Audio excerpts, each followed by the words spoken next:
नमस्कार, इस बुलेटिन में आप सभी का स्वागत है। मैं हूं आपके साथ पल्लवी राजपूत। राजस्थान के मुख्यमंत्री अशोक गहलोत ने बीजेपी पर विधायकों की खरीद फरोख्त का आरोप लगाया है। उन्होंने आरोप लगाया कि बीजेपी सरकार गिराने की कोशिश कर रही थी और इन सब के बीच उन्होंने एक बड़ा आरोप लगाते हुए कहा कि सरकार गिराने की साजिश में खुद हमारे डिप्टी सीएम सचिन पायलट भी शामिल रहे। साथ ही उन्होंने सचिन पायलट पर आरोप लगाया कि हमारे विधायकों को पैसे का लालच दिया जा रहा था, उन्हें खरीदने की कोशिश की जा रही थी और उन्होंने बड़ा दाव यहां चला है। साथ ही एक दावा भी किया है कि उनके पास तमाम सबूत भी हैं और उनके इस आरोप के बाद अब दोनों नेताओं के बीच संघर्ष और भी ज्यादा बढ़ गया है। इस बीच बड़ी खबर यह कि सचिन पायलट मानेसर के उस होटल में पहुंचे हैं जहां उनके समर्थक विधायकों को रखा गया है। इस पूरे मसले पर लगातार हम चर्चा करेंगे, लेकिन उससे पहले एक रिपोर्ट देखिए।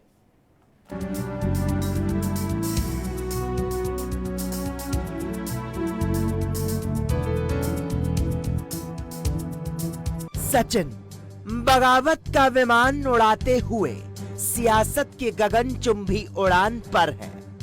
उनके साथ उस सियासी विमान में ज्ञात यात्री तकरीबन 20-25 हैं, लेकिन अज्ञात जाने कितने हैं, इसकी पुख्ता खबर किसी को नहीं है। बगावत का झंडा उठाकर बेलाग सियासत के दरबारों को ठुकराकर कोई यूं दीवाना हो जाने का हुनर सचिन से सीखे। रफ्ता रफ्ता कोई हुजूम उनके इस दीवानेपन में शरीक होगा, ये वक्त की बातें हैं। उनके बागी विमान में सवार उनके सियासी हमसफर पायलट की सही लैंडिंग के भरोसे पर है। पायलट की यही भरोसेमंद लैंडिंग उनके सियासी इकबाल का झंडा राजस्थान की तपती जमीन पर बुलंद करेगी। ऐसी निखालिस बगावत जिन अदाओं की मोहताज थी, वो सब है इस बांके सजीले नौजवान राजनेता में। सियासी छटपटाहट से भरे पायलट ने एटीसी यानी आला कमान टू कांग्रेस की कमांड को भी दरकिनार कर दिया। बगावत के आसमान से रेतीले धोरों पर तीसरे मोर्चे के विमान उतारने का दुस्साहस पहले भी कई बार किया गया, लेकिन हश्र ये हुआ कि विमान रेतीले धोरों पर टिकने से पहले ही पर खच्चे हो गया। बावजूद इसके फिर कोई हिम्मत कर ले तो उसे सचिन जैसा पायलट ही कर सकता है। बेशक मिजाज बगावत के न जाने किस किस को भाए, लेकिन बागी मशालें सचिन के समर्थन में संभल के चल रही है। शायद राजस्थान की रेतीली जमीन पर बगावत के इस खांटी पौध ने खाद जगन मोहन रेड्डी से ली, तो मिट्टी शायद किसी अरविंद के हट से चुराई है। हवा देने का काम ममता सरीखे पागलपन ने किया है, तो पानी इस बीच में किसी शिबू सोरेन जैसे गुरु का लग गया है, जिसकी अनुकृति से चप्पल बरमुंडा टी शर्ट का सहज झारखंडी मुखिया हेमंत सोरेन निकला है। लगता नहीं यह बगावत ज्योतिरादित्य हो जाएगी, लगता नहीं यह आंधी हेमंत विश्व शर्मा हो जाएगी। ये वो बात है जो दूर तलक तक जाएगी, ये वो बात नहीं जो किसी डोर तलक तक जाएगी। इस भांपे हुए मिजाज में वो खांटी सियासी तेवर है जो दिल्ली में कभी राजेश्वर प्रसाद के ख्यालों में हुआ करता था। वही हट, वही हिस्सा, वही बगावत बाप की अदाएं हूबहू उतरकर मानो बेटे के जुनून में आ गई है। शायद इसीलिए भीतर कोहराम है और बाहर जी हुजूरी में खड़े दरबारी 133 साल के सफरनामे पर मौन की सलामी बजा रहे हैं। जाने क्या होगा राजस्थान में। ये दरवाजे के बाहर बैठी किसी अम्मा से पूछो, सड़क पर चलते किसी नौजवान से पूछो, और अगर पूछने पर ही आ गए हों तो चीख कर पूछो कि लोकतंत्र को झाड़ फूंक के सहारे कब तक जिंदा रखा जाएगा। उसको बेहतर करने की कवायद का झंडा आखिर कौन बुलंद करेगा। दीवानी शमशीरों को बस बिकी हुई मयानों में ना रखा गया तो इस बार किस्सा कुछ और ही होगा। इसी इंतजार में 75 साल की बूढ़ी आवाम उस खैर ख्वाह की बाट जो रही है जो किसी दिन अधिकारों के घोड़ों की टाप पर ईमान का झंडा लिए राजपथ को ठुकराकर पगडंडियों पर राजनीति के उस तूफान का अध्याय लिखेगा जिसमें जिक्र के नाम पर अवाम, फिक्र के नाम पर अवाम, ना कि हिज्र के नाम पर अवाम होगी। Special report ANP news. तो रिपोर्ट देखिए आपने किस तरह से सचिन पायलट अब संघर्ष पथ पर चल दिए हैं। हालांकि तस्वीरें अभी साफ नहीं है कि आखिर वो अपना अगला कदम क्या बढ़ाएंगे। इस मसले पर चर्चा के लिए हमारे राजनीतिक संपादक चंद्रशेखर त्रिशूल जी इस समय हमारे साथ जुड़े हुए हैं। त्रिशूल जी, जिस तरह गहलोत ने एक बड़ा वार किया है, क्या सचिन पायलट से विक्टिम कार्ड खेलने का मौका छीन लिया उन्होंने? देखिए, बिल्कुल पल्लवी, जिस तरह अब राजनीति की इबारत लिखी जा रही है और इस राजनीति की इबारत में सचिन पायलट ने जो एक ताल ठोक दी है, उस ताल पर अब बहुत सारी चीज़ें, बहुत सारी उम्मीदें टिकी हुई हैं। अगर आप 40 साल का राजस्थान का इतिहास देखेंगे तो कई बार थर्ड फ्रंट को बनाया गया, लेकिन हर बार थर्ड फ्रंट ने दम तोड़ दिया। बावजूद इसके सचिन जिस तेवर से कह रहे हैं कि मैं भाजपा में नहीं जाऊंगा, मैं बीजेपी ज्वाइन नहीं करूंगा, अब ये बात समझनी होगी कि आखिर सचिन के दिल में वो क्या बात है कि वो बीजेपी ज्वाइन करने से भी मना कर रहे हैं और पार्टी में अपने सारी जो उनके सियासी दाव थे, वो सियासी दाव से उन्हें हटाकर ज़मीन पर ला दिया गया है। और ज़मीन पर अब ये संघर्ष सचिन पायलट कैसे करेंगे, इस बात का खुलासा बहुत आंखें बड़ी तरसी हुई निगाहों से देख रही हैं कि सचिन पायलट की आगे की रणनीति क्या होगी, आगे कौन सा कदम ऐसा होगा जो सचिन पायलट अपने साथ, जो उनके साथ विधायक हैं जिन्होंने भरोसा जताया है, उस भरोसे पर कहीं सचिन पायलट कामयाब होंगे। लेकिन सचिन पायलट बार बार जब ये कहते हैं कि मैं बीजेपी ज्वाइन नहीं करूंगा, तो भाजपा के खुले दरवाजे पूरी तरीके से कांप जाते हैं कि अगर भाजपा ज्वाइन नहीं करेंगे तो फिर इतनी तैयारियां हमने भी क्यों की। लेकिन वो कह रहे हैं कि मैं कांग्रेस में हूं, तो अब ये देखना पड़ेगा कि एक जो, अगर आप 40 साल पहले जाएंगे तो जहां से अजीत जोगी निकल के आए थे, जहां से ऐसे ऐसे नेता निकल के आए थे युवा राष्ट्रीय कांग्रेस में, वो एक दौर था जब विद्याचरण शुक्ल, श्यामाचरण शुक्ल, कमलापति त्रिपाठी जैसे दिग्गजों के सामने ताल ठोकना बहुत मुश्किल था। लेकिन राजीव गांधी ने ये कदम उठाया उस समय। आज उसी कदम की ताल पर कहीं सचिन पायलट ने भी ये ऐलान किया है कि अब युवाओं को तरजीह देनी पड़ेगी और युवाओं के लिए अब नया एक संविधान बनाना पड़ेगा और कांग्रेस को इस बात के लिए तैयार रहना चाहिए, क्योंकि कांग्रेस तैयार तो है लेकिन वो तैयारी कमजोर दिखती है जब दरवाजे बंद हो जाते हैं। असम से हेमंत विश्व शर्मा आरोप लगाते हैं कि मुझे मिलने के लिए समय नहीं मिला, ज्योतिरादित्य सिंधिया कहते हैं कि मुझे मिलने के लिए समय नहीं मिला, सचिन पायलट कहते हैं कि मुझे मिलने के लिए समय नहीं मिला। तब कांग्रेस को ये बात सोचनी होगी, समझनी होगी बहुत अच्छे तरह से कि अब वो रास्ता अपनाना पड़ेगा जहाँ पर एक तरफ बहुत लंबी उम्र के लोग खड़े हैं और दूसरी तरफ मिलिंद देवड़ा जैसे नौजवान खड़े हैं। ज्योतिरादित्य सिंधिया पार्टी छोड़ के जा चुके हैं। सचिन पायलट आधा रास्ते से उतरे हुए हैं, आधा रास्ते पे हैं। अगर कांग्रेस खुद ही निकाल दे तो रास्ते से उतरे हुए सचिन पायलट भी उनके खिलाफ हैं।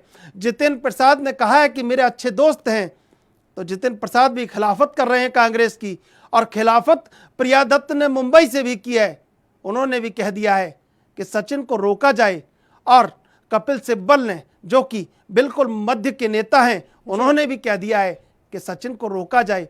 संजय निरुपम ने कहा है कि सचिन को रोका जाए। तो फिर ये बात सोचनी होगी कांग्रेस को कि अब युवाओं को एक ऐसा स्थान देना होगा जहां पर सचिन जैसी बगावतें फिर न हों। बिल्कुल, लेकिन देखिए त्रिशूल जी, यहाँ समझने वाली बात यह है कि कांग्रेस के दिग्गज नेता चाह रहे हैं कि सचिन पायलट बने रहें, लेकिन आप देखिए गहलोत ये नहीं चाह रहे, और सचिन की बगावत ने गहलोत को वो मौका भी दे दिया है जिसका वो लंबे समय से इंतजार कर रहे थे। और अगर वो कामयाब हो जाते हैं, क्योंकि अभी भी सचिन पायलट कांग्रेस में ही है, उन्हें पूरी तरह से पार्टी से नहीं निकाला गया है, अगर गहलोत कामयाब हो जाते हैं तो कहीं ना कहीं गहलोत के सियासी जीवन से सचिन पायलट नाम का ये कांटा काफी लंबे समय तक के लिए निकल जाएगा। देखिए पल्लवी, जो कांटे की बात की जा रही है, जो ये बात की जा रही है कि सचिन पायलट राजस्थान की सियासत में एक पद हासिल करने के लिए, महज एक पद हासिल करने के लिए और कहीं अपनी दौड़ दिल्ली तक लगा रहे थे, ये सब बातें बेमानी साबित हो चुकी हैं। जब बीजेपी के दिग्गज नेता ये कह चुके हैं कि हमारे दरवाजे आपके लिए खुले हैं, और सचिन पायलट ने बिल्कुल स्पष्ट रूप से ये कह दिया है कि मैं भाजपा ज्वाइन नहीं करूंगा, मैं उन खुले दरवाजों में नहीं जाऊंगा। अभी तक जो राजनीति में वर्तमान होता है वही स्थायी होता है, और स्थायी बात यह है कि सचिन पायलट मानेसर गए हैं अपने उन विधायकों के पास जिन्होंने उनको अपने समर्थन की एक ऐसी लक्ष्मण रेखा पार नहीं होने दी, जिस लक्ष्मण रेखा के उस पार अशोक गहलोत हैं और इस पार सचिन पायलट हैं। तो उनके साथी लोगों ने उनके प्रति विश्वास जताया है। खबरें ये भी आ रही हैं कि वहाँ से इक्का दुक्का विधायक रवाना होने की तैयारी में हैं, लेकिन रवानगी से पहले बहुत सारे विधायक अभी हैं जो सचिन के साथ हैं। और सचिन ने जब बार बार ये कहते हैं सचिन कि मैं कांग्रेस में ही रहूँगा, मैं कांग्रेस से अलग नहीं हूँ, तो कांग्रेस को इस बार गंभीरता से चिंतन करना होगा। निश्चित रूप से कहीं जो संघर्ष राजेश्वर प्रसाद, राजेश पायलट ने जो संघर्ष शुरू किया था, उन्होंने भी पर्चा भरने की कवायद कर दी थी राष्ट्रीय अध्यक्ष के लिए, और उन्हीं के पुत्र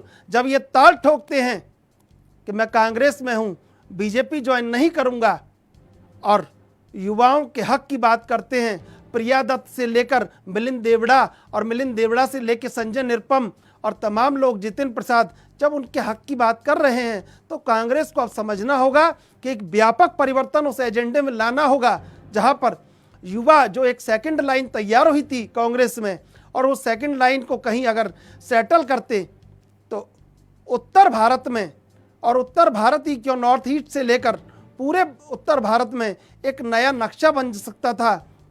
समस्या चाहे पंजाब की हो, चाहे असम की हो, चाहे राजस्थान की हो, चाहे मध्य प्रदेश की हो, चाहे महाराष्ट्र की हो, चाहे गुजरात की हो, लेकिन गुजरात में ये सब किया है कि हार्दिक पटेल, जो कि पाटीदार अनामत आंदोलन का एक बड़ा नेता, जिसके पीछे लाखों लोग चलते हों, जिसकी बात से लाखों लोग इत्तेफाक रखते हों वहाँ पे, तो निश्चित रूप से अगर उन्हें कार्यकारी अध्यक्ष बनाया है तो कहीं ना कहीं सुगबुगाहट है। राजीव साटम महाराष्ट्र से चलकर जयपुर आते हैं तो कहीं ना कहीं सुगबुगाहट है, और इसी सुगबुगाहट, इसी चिंगारी को भांप लिया है सचिन पायलट ने, और भांप कर उस चिंगारी को निकाल कर अपनी बगावत की मशाल में डाल लिया है। और उस बगावत की मशाल से उन्होंने दिल्ली तक जो चेतना कहीं रोशन की है, कांग्रेस को बहुत अच्छे से विचार करना पड़ेगा कि महज सचिन पायलट को निष्कासित करने से ये समस्या हल नहीं हो जाएगी। हल समस्या तब होगी जब जो मांग उठाई जा रही है, जो युवाओं की बात की जा रही है, युवाओं को कहीं एक तरजीह दी जाने की कोशिश की जा रही है। और जैसे राहुल गांधी ने कहा कि युवाओं को आगे लाएंगे, युवाओं के लिए कांग्रेस के दरवाजे खुले हैं, कहीं वो दिल्ली तक चल के मेरे निवास तक आ सकते हैं, तो फिर उन युवाओं से पहले जो उनकी झंडा बरदारी करने वाले कांग्रेस के युवा हैं, उनको भी कहीं ये सम्मान देना पड़ेगा, उनकी बात सुननी पड़ेगी, तभी एक नक्शा बदल पाएगा। और सचिन पायलट जब बार बार इस बात को कह रहे हैं कि मैं कांग्रेस में हूं, तो कांग्रेस को समझना पड़ेगा कि निष्कासन कोई हल नहीं है, हल ये है कि कैसे इसका समाधान निकाला जाए। पल्लवी, लेकिन कैसे समझेगी कांग्रेस? आप देखिए, भले ही सचिन पायलट ने बगावत की मशाल अब उठा ली हो, तमाम उनके समर्थन में लोग आ गए हैं, आम जनता आ गई है, उनके समर्थक जो कार्यकर्ता हैं वो भी आ गए हैं। दिग्विजय सिंह का बयान हमने सुना, उनकी सोच दर्शाती है। दिग्विजय सिंह कहते हुए नजर आ रहे थे कि उनकी उम्र ही क्या है, इतनी कम उम्र में कुछ नहीं मिलता, बहुत लंबा संघर्ष करना पड़ता है, राजनीतिक जीवन में बहुत संघर्ष करके 60-62 साल की उम्र में जाकर कोई पद या तवज्जो मिलती है। जब सोच ही ऐसी है तो किस तरह से इस पूरे सियासत को बदला जाएगा? देखिए, सियासत बदलने की जो बात हो रही है, उस सियासत में सबसे बड़ी जो कड़ी है वो कड़ी ये है कि जो लोग मांग कर रहे हैं, अगर पावर सेंटर आप दो बना रहे हैं, तमाम राज्यों में एक किस्सा है कांग्रेस का कि पावर सेंटर दो दो बनाए गए और उन दो पावर सेंटरों को बराबर का कहीं ना कहीं सपोर्ट किया गया।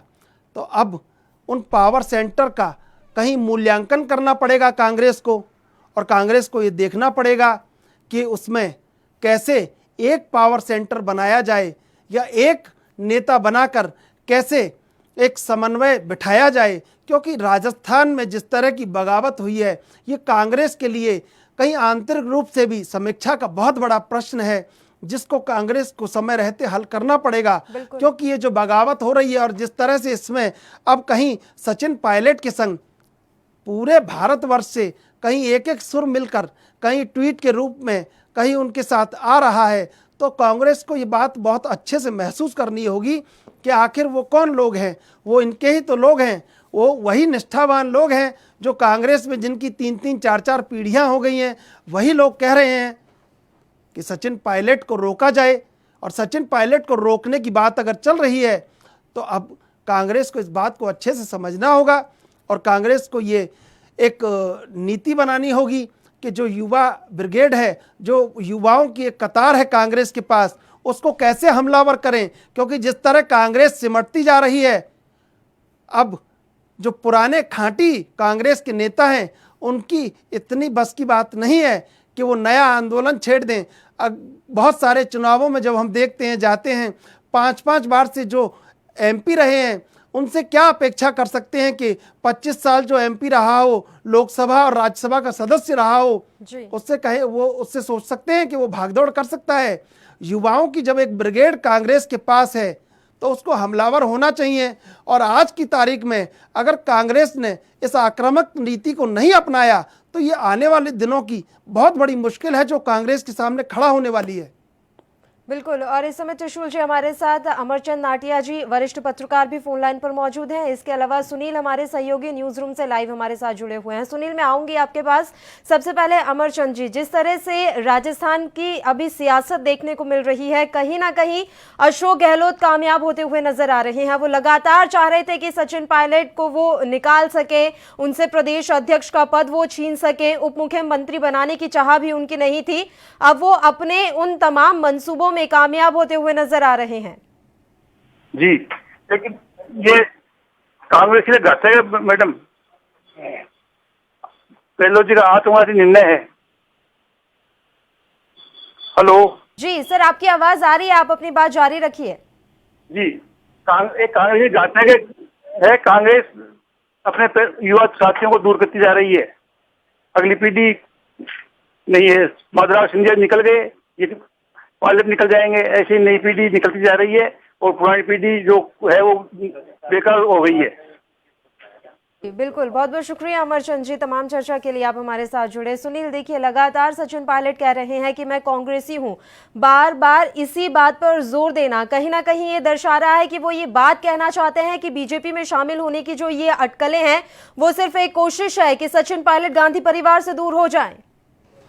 देखिए, कहीं ना कहीं ये अटकलें जो हैं, जिस तरह से इन अटकलों पर सवाल खड़े हो रहे हैं और जिस तरह से अभी अशोक गहलोत ने अपना बयान दिया है, तो उससे चारों तरफ जो है वो फिर सचिन पायलट पर अब सियासी सवाल खड़े हो रहे हैं कि सचिन पायलट ने जो कुछ किया उसको लेकर अब जैसे वो मानेसर पहुंचे हैं, जहां पर जो होटल है वो होटल जो शायद के लिए जितना अभी तक वहां पे उस होटल का इतिहास रहा है, और जैसे मध्य प्रदेश के वक्त जहां पर नेता लोग ठहराए गए थे कांग्रेस के, तो आज उसी होटल में खुद सचिन पायलट पहुंचे हैं। और जब वो वहाँ पहुँचे हैं तो वहाँ पर मौजूद विधायकों से, और जो कहा जा रहा है कि वहाँ पर 21 से 25 के बीच जो विधायक वहाँ पे मौजूद हैं उनसे बातचीत वो कर रहे हैं। तो ऐसे में अब देखने वाली बात होगी कि उस बातचीत का निष्कर्ष क्या निकलेगा, क्योंकि गहलोत तो साफ तौर पर कह चुके हैं कि उन्होंने हमारे साथ जो है वो वफादारी नहीं की है, खरीद फरोख्त का सिलसिला ही उनसे शुरू हुआ है और जो विधायक पैसे ले चुके हैं वो विधायक दल की बैठक में शामिल नहीं हुए।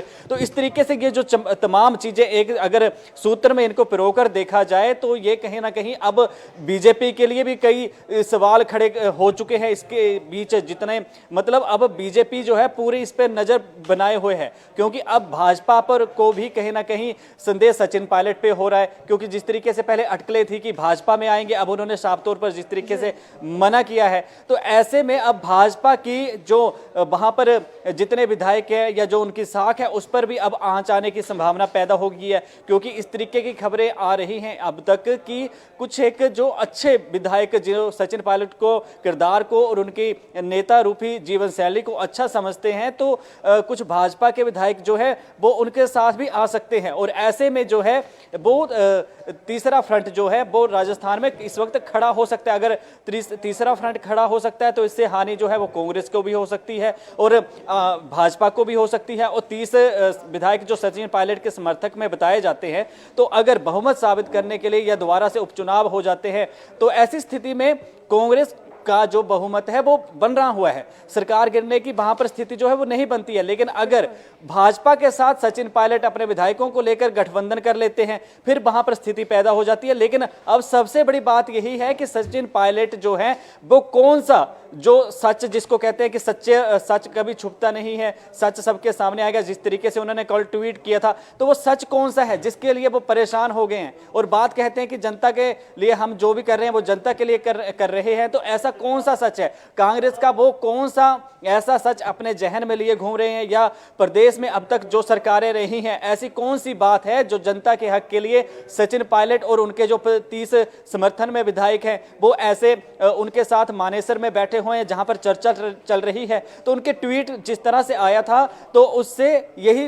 बात निकलकर सामने आती है कि कौन सा सत्य है जो सचिन पायलट बताना चाहते हैं, जिसको लेकर उन्होंने कहा था कि सत्य कभी पराजित नहीं होगा। और त्रिशूल जी को भी पता, अगर क्षेत्रीय पार्टी वहां पर बनती है, पार्टी अगर बनके उभरती है तो वहां पर क्षेत्रीय पार्टियां आज तक जितनी बनी है उनका धरातल पर वहां पे रेगिस्तान की उस धूल पर कुछ अच्छा किरदार नहीं रहा है। क्षेत्रीय पार्टी बनाने की अगर पायलट सोच रहे हैं तो उनके लिए ये काफी जोखिम भरा भी हो सकता है। पल भी बिल्कुल त्रिशूल जी, देखिए लगातार अटकलें यही तेज है, सुगबुगाहट इसी बात की तेज है कि तीसरा फ्रंट बनाएंगे सचिन पायलट। अब मैं आपसे समझना चाहूंगी सचिन पायलट के लिए तीसरा मोर्चा का गठन करना और उस गठन के बाद क्या नफा और क्या नुकसान? देखिए पल्लवी, मौजूदा जो सियासी परिप्रेक्ष्य है उसमें बहुत सारी बातें जो सुनील कह रहे थे जो कि कैसे ये वो कौन सा सच है, वो सच दरअसल छुपाया जा रहा है। लेकिन सच जो निकलकर सामने आया है, कहीं उनकी लड़ाई गहलोत की हठधर्मिता के खिलाफ है और कहीं जो उनका कद कम किया गया था लड़ाई उसके भी खिलाफ है। लेकिन उनकी जो लड़ाई है, सबसे मजबूत जो लड़ाई है, जिसका समर्थन 10 राज्यों के कांग्रेसी जो कट्टर कांग्रेसी परिवारों से निकले हुए लोग हैं, जो युवा नेता हैं, युवा पंक्ति है, वो कहीं अगर उसका समर्थन कर रही है तो सच ये है कि मौजूदा सियासी परिप्रेक्ष्य जो राजस्थान का है वहाँ वो तवज्जो चाहते हैं कि उनको भी तवज्जो दी जानी चाहिए। जिस तरह पीसीसी चीफ के रूप में इतना लंबा कार्यकाल रहा है, राजस्थान के पहले अध्यक्ष जिसका इतना लंबा कार्यकाल रहा है, तो कहीं अगर उन्होंने संगठन को मजबूत किया है और अगर आप पूरे भारत के इतिहास को, लोकतांत्रिक इतिहास को उठाकर देखेंगे तो हर बार यही बात निकल के आती है। चाहे बंगाल में लाल किला ढहा तब 36 साल उनका राज रहा, उसके बाद लगातार जिस तरह बीजेपी अगर राज कर रही है केंद्र में तो आप देखेंगे उनका जो ऑर्गेनाइजेशन स्ट्रक्चर है वो बड़ा मजबूत है जी। यही बात सचिन पायलट कह रहे हैं जो कांग्रेस को समझनी चाहिए कि जो संगठन है स्थानीय स्तर पे राजस्थान में, संगठन की बात सत्ता तक पहुंचनी चाहिए और संगठन जो सत्ता से कहे वो सत्ता को मानना चाहिए, क्योंकि सत्ता आई कहाँ से? संगठन ने मेहनत की जमीन पर तब सत्ता आई, और सत्ता अगर मिली है संगठन की दम से तो संगठन की सारी बातें मानने लायक होनी चाहिए, माननी चाहिए, और संगठन के पीछे सत्ता होनी चाहिए, ना कि सत्ता के पीछे संगठन हो। यही बात सचिन पायलट कह रहे हैं और यही बात वो उठाने का प्रयास कर रहे हैं, और यही बात जो उनके समर्थन में लगातार ट्वीट आ रहे हैं, कहीं उनसे निकल के अगर उनका मूल्यांकन करेंगे, उनकी समीक्षा करेंगे, तो मूल बात उसकी ये है कि सत्ता संगठन के पीछे रहनी चाहिए, संगठन का वजूद होना चाहिए, और संगठन के वजूद को लेकर कहीं सचिन पायलट अपना जो ये संघर्ष का रास्ता है इसको इख्तियार कर रहे हैं, इस रास्ते पर बहुत आगे बढ़ चुके हैं। अब उनकी बात कैसे सुनी जाएगी, ये बड़ा सवाल है। तो क्या कांग्रेस आला कमान को ये बात समझ में नहीं आ रही? राहुल गांधी खुद एक युवा नेता है, एक युवा नेता के तौर पर उन्हें पेश किया जाता है, बावजूद इसके इस पूरे घटनाक्रम को समझना उनके लिए इतना मुश्किल क्यों हो रहा है? क्यों पार्टी से सदस्यता खत्म करने की कवायद शुरू कर दी गई है सचिन पायलट की? देखिए, एक बड़ी बहस चल रही है इस समय। जो कांग्रेस के थिंक टैंक हैं वो इस बात को बहुत अच्छे से समझ रहे हैं कि कांग्रेस में ये ऐसा पहली बार नहीं हुआ। जब जब कुछ इस तरह का मसला आया, ये बीजेपी में भी हुआ है। अगर आप नितिन गडकरी का उस समय का कार्यकाल देखेंगे, जब कार्यकाल खत्म होने वाला था, तो मुरली मनोहर जोशी ने अपने एक पुलिस वाले, कोई गनर, जो उनका गनर था, उसके किसी साथी को भेजकर राष्ट्रीय अध्यक्ष का पर्चा दिल्ली के कार्यालय से मंगवाया था। तो कहीं बगावत उनके मन में भी थी कि पुराने लोगों को क्यों ऐसे दरकिनार किया जा रहा है। तो ये बगावत लगातार होती रही है। कहीं सचिन पायलट के पिता राजेश पायलट पर्चा भरने पहुंच गए थे। ये बगावत उस समय से है जब महात्मा गांधी के खिलाफ कांग्रेस में पर्चा भर दिया था सुभाष चंद्र बोस ने। तो युवा कहीं एक जो बहुत अच्छे से काम कर रहा है या पूरे जोश से काम कर रहा है, उसको एक जगह, एक स्थान सुनिश्चित करना होगा।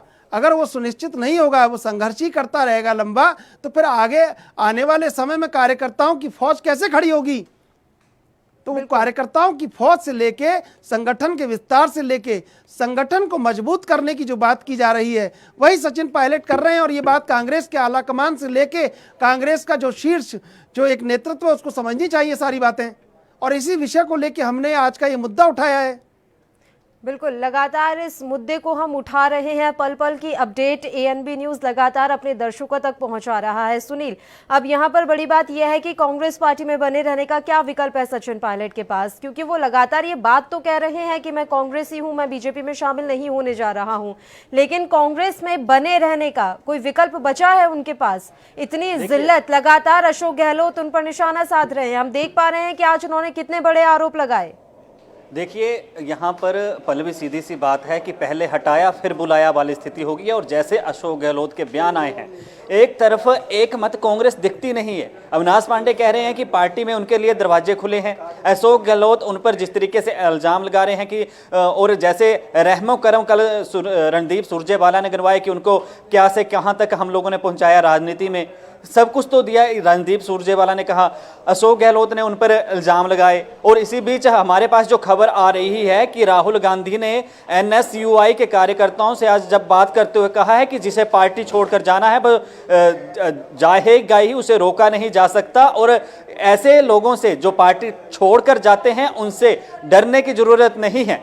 ये बात एनएसयूआई से कही है आज राहुल गांधी ने। इस तरीके की खबरें जो हैं वो मीडिया में आ रही हैं और हमारे पास भी ऐसी खबर आ रही है। हालांकि इस तरीके का बयान अभी सार्वजनिक तौर पर ये कहां पर कही है इसकी अभी पुख्ता रिपोर्ट नहीं मिल पा रही है, लेकिन इस तरीके का ये जो बयान है ये राहुल गांधी की तरफ से आज दिया गया है जब वो एनएसयूआई के कार्यकर्ताओं से बात कर रहे थे, तो युवाओं से बात कर रहे थे। और जिसने पार्टी छोड़कर जाना है वो जा सकता है। और जैसे आज सचिन पायलट को लेकर अविनाश पांडे ने बयान दिया कि जिसे अगर उनके लिए पार्टी के दरवाजे खुले हैं, और जिस तरीके से अशोक गहलोत ने बयानबाजी की कि उन्होंने उप मुख्यमंत्री होते हुए पार्टी के समर्थन में जो विधायक थे उनको खरीदने की बात उन्होंने कही, तो इस तरीके से जो है उनके पास विकल्प तो हैं, वो पार्टी में फिर आ सकते हैं। लेकिन उनके लिए जो मान सम्मान की इस वक्त बात बनी हुई है वो सबसे जरूरी है। और उसी के लिए शायद जिस तरीके से उन्हें नोटिस जारी किए गए, जिस तरीके से उनका विभाग उनसे ले लिया गया, जिस तरीके से उनके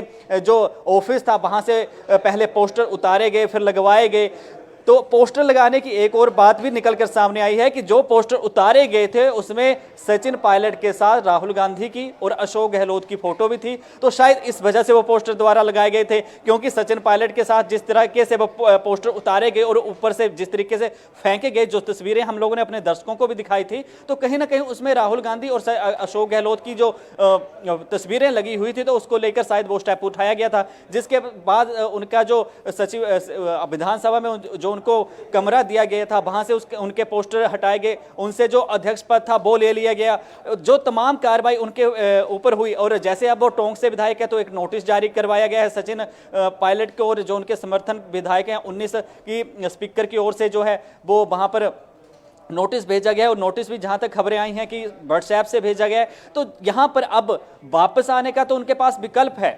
एक विकल्प ये भी है कि वो अभी विधायकी रही और आने वाले चुनावों के वक्त देखें कि क्या वो करेंगे, क्या सियासी उनकी सरगर्मी होगी। लेकिन वर्तमान में अगर थर्ड फ्रंट बना लेते हैं और अपने साथ अगर हो सकता है थर्ड फ्रंट बनाने के लिए उनकी एक सोची समझी रणनीति हो अपने विधायकों को लेकर कि उपचुनाव करवाएं या ना भी करवाएं, विधायक इस्तीफा नहीं देते हैं, क्योंकि जिस तरीके से स्पीकर को या विधानसभा अध्यक्ष को इस्तीफा सौंपना होता है तो उसके लिए उचित कारण और जो वहां पर दिशा निर्देश होते हैं, एक प्रॉपर जो प्रोटोकॉल होता है उसके तहत उस लेटर को लिखना होता है कि विधानसभा अध्यक्ष को जो लेटर लिख के अपनी सदस्यता से इस्तीफा देना होता है। तो इन तमाम गतिविधियों को देखकर अब सचिन पायलट क्या जो राजनीतिक कदम उठाएंगे, क्योंकि 2023 में चुनाव आने हैं तो उसको लेकर भी कहीं ना कहीं वो रणनीति बनाएंगे। हो सकता है वो 23 की तैयारी आज से ही शुरू कर दें। तो ये तमाम चीजें हैं, लेकिन वापसी का जिस तरह से सवाल है तो वो कहीं ना कहीं उनके मान सम्मान को शायद ठेस पहुंचाने वाला हो सकता है। बिल्कुल, उनका अगला कदम क्या होगा इस पर इस समय पूरे देश की निगाहें बनी हुई हैं। त्रिशूल जी, देखिए भले ही कांग्रेस सत्ता में आ गई थी राजस्थान की, उन्हें उप मुख्यमंत्री का पद भी दे दिया गया पायलट को, प्रदेश अध्यक्ष भी बने रहे, लेकिन यहाँ इस तरह से जोड़कर इसे देखा जाता है कि उनको नजरअंदाज करना तब से शुरू किया गया जब कांग्रेस के राष्ट्रीय अध्यक्ष के पद से राहुल गांधी ने इस्तीफा दिया। क्या इन दोनों चीजों को वाकई में जोड़कर देखा जा सकता है? देखिए पल्लवी, यहाँ अगर आप भाजपा को देखेंगी और कांग्रेस को देखेंगी तो दो समानताएं मैं आपको बताना चाहूँगा। दो समानताएं कांग्रेस और भाजपा में ये है कि अगर 80-90 का दशक हुआ करता था या 60-70 का दशक हुआ करता था तो उसमें शीर्ष नेतृत्व और नीचे मान लीजिए राज्यों से आने वाले जो बड़े कद्दावर नेता थे उनके बीच में अगर संघर्ष कोई हो जाता था तो संघर्ष विराम को अंजाम देने के लिए संकट मोचक हुआ करते थे। जैसे 90 के दशक में भैरव सिंह शेखावत भाजपा के ऐसे संकट मोचक उभर के सामने आए कि देश में कहीं भी कोई किसी तरह का विवाद आंतरिक रूप में भाजपा में होता था तो वहाँ पर भैरव सिंह शेखावत की उपस्थिति होती थी, मौजूदगी होती थी और विवाद समाप्त हो जाता था। यही कांग्रेस में था। कांग्रेस में भी मध्यस्थों की भूमिका, जो मध्यस्थ और संकट मोचक जो अशोक गहलोत करते रहे हैं कि कर्नाटक में संकट हुआ तो वहाँ पर डेरा डाल दिया और उस संकट को दूर किया। लेकिन अब संकट मोचक ही जब आपस में लड़ रहे हैं तो ये बहुत बड़ा प्रश्न है कि संकट मोचक के सामने अगर कोई खड़ा हुआ तो कैसे हुआ और क्यों नहीं उसका समाधान हुआ। और ये बात इसलिए भी है कि अविनाश पांडे वहाँ प्रभारी की जिम्मेदारी में थे। संकट मोचक जो पूरे देश में कांग्रेस के संकट मोचक कहे जाते हैं अशोक गहलोत, उन्होंने जिस तरह कहीं सचिन पायलट को निकाल के फेंका है ये रास्ता ठीक नहीं था। रास्ता ये था कि सचिन पायलट को सेट करते, कहीं सचिन पायलट के सामने कोई ऐसा प्रस्ताव रखते और उस प्रस्ताव पर उनको आगे बढ़ाते। यही एक मध्यस्थ और संकट मोचक की भूमिका थी। लेकिन संकट मोचक की भूमिका भी संदेह के घेरे में आ गई है और वो संकट मोचक और मध्यस्थ अब धीरे धीरे समाप्त होते जा रहे हैं। जिस तरह बीजेपी की एक लंबी फौज थी, लगातार वहाँ पर ये ट्वीट किए जा रहे हैं दरवाजे खुले हैं, दरवाजे खुले हैं। उन दरवाजों के भीतर सचिन पायलट क्यों जाएंगे? सचिन पायलट को पता है कि जो दरवाजे मेरे लिए खुले रखे जा रहे हैं उनके अंदर 15 मुख्यमंत्री बैठे हैं, मैं जाके वहाँ क्या कर लूँगा। बिल्कुल। और भाजपा इस बात पे तो समझौता करने वाली नहीं है कि सचिन पायलट जाएं और उनको हार पहना दें और कहें कि आप मुख्यमंत्री बनिए राजस्थान के, क्योंकि उनका खुद का भी एक जो बहुत सारी पंक्ति है लंबी वहाँ पर मुख्यमंत्रियों की, कम से कम 10 से 12 गुट वहाँ पर काम कर रहे हैं। और उस मुख्यमंत्रियों की कतार में जब सब मुख्यमंत्री मिलके ये ट्वीट करते हैं कि सचिन पायलट भाजपा में आ सकते हैं, दरवाजे खुले हैं, तो सचिन पायलट समझते नहीं है इस बात को कि दरवाजे खुले हैं, उसके अंदर तो खुद एक मुख्यमंत्री बैठा है। अगर 10 ट्वीट हैं तो 10 मुख्यमंत्री बैठे हैं, तो मैं जाके क्या कर लूंगा। ये सारी बातें सचिन पायलट समझ रहे हैं। ये अशोक गहलोत को ये संकट कहीं पे टालना चाहिए था, और जिस तरह का मामला खुद उनके राज्य में सामने आ गया, तो ये बहुत गौर करने वाली बात है। और ये विवाद कैसे थमेगा? सचिन पायलट के मन में ऐसी क्या रणनीति है?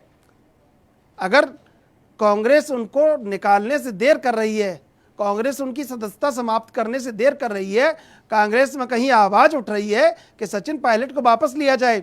अगर सुरजेवाला कह रहे हैं, अभी भी कह रहे हैं कि वो अपनी गलतियों को माने, या वो कहीं आके बात करें, संवाद करें। कांग्रेस तो कह रही है लगातार, अविनाश पांडे ने भी ये बात कही, कांग्रेस की तरफ से भी ये आवाज उठ रही है कि सचिन पायलट को वापस बुला लिया जाए। लेकिन जिस तरह से अशोक गहलोत आज मीडिया के सामने आए और खुलकर बरसे सचिन पायलट पर, आरोपों की झड़ी लगा दी, उनका ये घोषणा तो बिल्कुल डोर क्लोज जैसी नजर आ रही थी कि अब आपके लिए दरवाजे बंद हैं। देखिए, कहीं एक राजनीतिक वर्चस्व जो सचिन पायलट, अगर आप पूरे राजस्थान के सियासी परिदृश्य को देखेंगे तो वहाँ पर वसुंधरा राजे हैं भाजपा से, उसके बाद 3 से 4 बड़े नेता हैं जो मुख्यमंत्री की दावेदारी में हैं। और अगर अशोक गहलोत के बाद कोई नेता है, अगर मान लीजिए इस बार चुनाव होगा, राजस्थान में परंपरा रही है, एक बार बीजेपी आती है, एक बार कांग्रेस आती है जी। तो इस बार अगर बीजेपी आती है तो अगली बार से पायलट युग का प्रारंभ होने जा रहा था राजस्थान में। तो ये अकेला एक, ये नहीं कहा जा सकता कि राजस्थान में उस पायलट युग को गहलोत ने समाप्त किया है। कहीं ना कहीं एक उसमें बहुत सारी एक एजेंडा बना हो कि कैसे इस पायलट युग का खात्मा किया जाए यहीं के यहीं पर, और शायद उस रणनीति के तहत ये किया हो, क्योंकि बहुत सारे नेता वहाँ पर जो द्वितीय पंक्ति के नेता हैं वो ये समझ रहे थे कि अशोक गहलोत के इस कार्यकाल के बाद जिस तरह भाजपा का कार्यकाल आएगा, अगर वहाँ नया नेतृत्व आता है तो निश्चित रूप से 8 साल बाद इस बात का इंतजार नहीं किया जाएगा कि अशोक गहलोत 8 साल बाद दोबारा मुख्यमंत्री बन जाएंगे। तो कहीं ना कहीं पायलट युग का प्रारंभ होगा। उस पायलट युग के प्रारंभ को रोकने के लिए शायद ये एक बड़ा एजेंडा रच के और पायलट का निष्कासन करवाया गया हो। पायलट भी इस बात को समझ रहे हैं अच्छी तरह से। बिल्कुल, रणनीति काफी गजब की बनाई गई है। गहलोत ने जो रणनीति तैयार की, पूरी प्लानिंग उनकी काफी अच्छी रही। अपनी सरकार उन्होंने बचा ली और साथ ही पायलट को जो वो हटाने का एक रास्ता हमेशा से सोच रहे थे वो भी उनको मिल गया। सुनील, आपके पास आना चाहूंगी। आज लगातार अशोक गहलोत ने तमाम आरोप लगाए सचिन पायलट पर, देखिए उनका ये क्या मैसेज जा रहा है? जो भी आज अशोक गहलोत ने मीडिया के सामने कहा, जनता के बीच क्या मैसेज गया? क्या वो ये दिखाना चाहते थे या जनता के बीच ये संदेश पहुंचाना चाहते थे कि मुख्यमंत्री के पद की चाह में पायलट ने गलत रास्ता अख्तियार कर लिया? देखिए, यहाँ पर सीधी सी बात है, जिस तरह से अशोक गहलोत का बयान आया या जिस तरह से सचिन पायलट की जो वर्तमान राजनीतिक स्थिति दिख रही है, तो कहीं ना कहीं ये लड़ाई जो है वो महत्वाकांक्षा की लड़ाई इस वक्त सचिन पायलट के जो अंदर चली हुई है।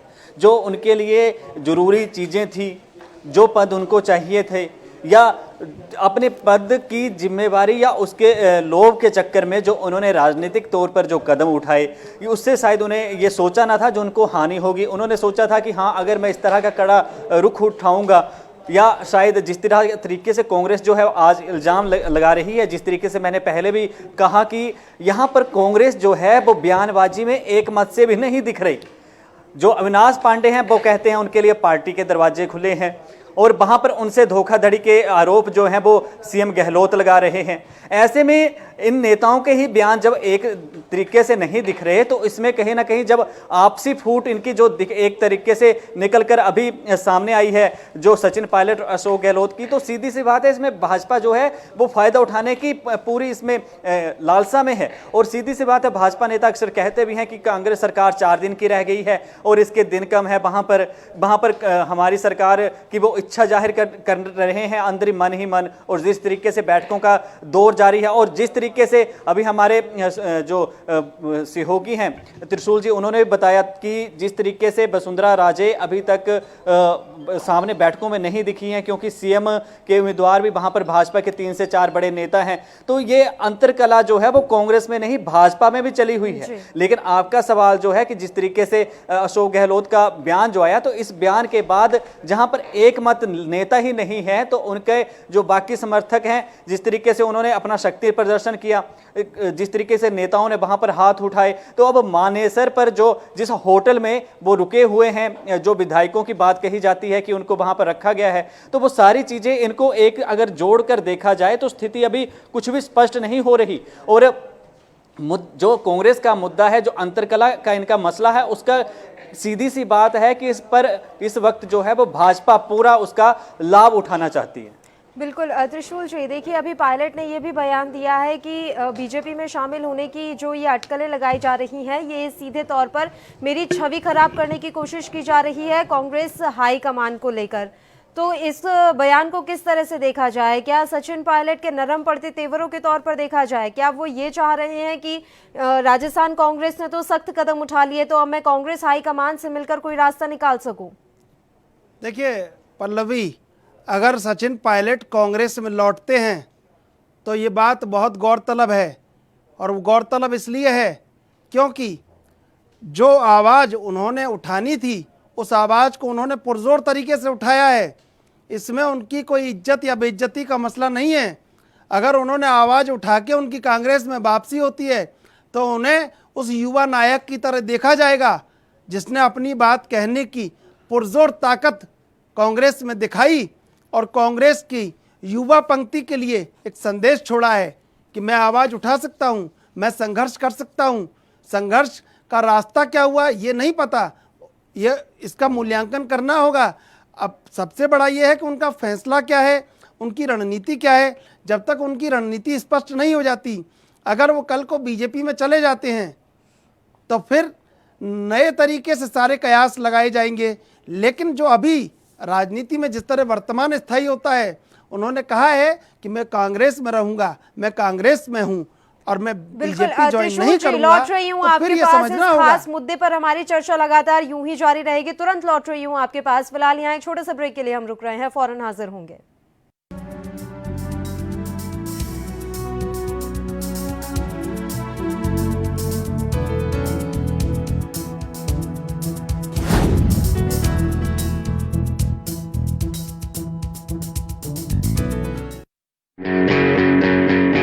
Online classes in CMS for all classes for the session 2020-2021 have restarted on 1st July as per prescribed syllabus, book list and timetable available on www.cmseducation.org. Online classes will continue till government reopens schools. Online admissions in CMS for Montessori, nursery to class 9 and provisional admission for class 11 are open at www.cmseducation.org. फतेह हो पंजाबियों। सत श्री अकाल, मैं अमिताभ बच्चन। मेरी एक हाथ जोड़ के गुजारिश है कि तुसी सारे मास्क पाओ, सोशल डिस्टेंसिंग अपनाओ, हत्थां नूं बार-बार धो ते इह जिहड़ी कोरोना वायरस है इहदे उत्ते फतेह करो। मिशन फतेह दा साथ दो तुसी। धन्यवाद। सत श्री अकाल। फतेह हो पंजाबियों, फिर फतेह होगी।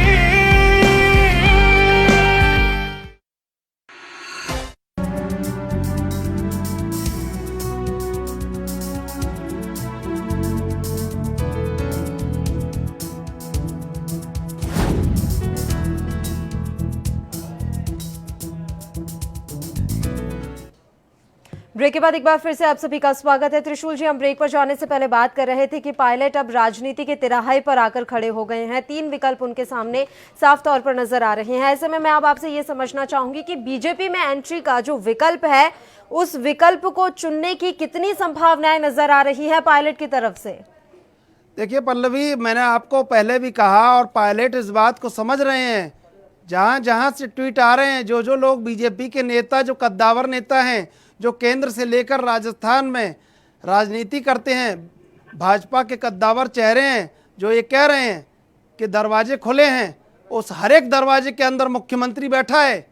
और ये बात पायलट को अच्छी तरह पता है कि अगर मैं यहाँ एक मुख्यमंत्री से इस तरह लड़ रहा हूँ तो वहाँ मुझे 10 मुख्यमंत्रियों से लड़ना है जो लंबी कतार में हैं, जिनके अपने अपने सियासी वर्चस्व हैं। और अभी वसुंधरा राजे तो कहीं ना किसी जिक्र में है और ना किसी फिक्र में है।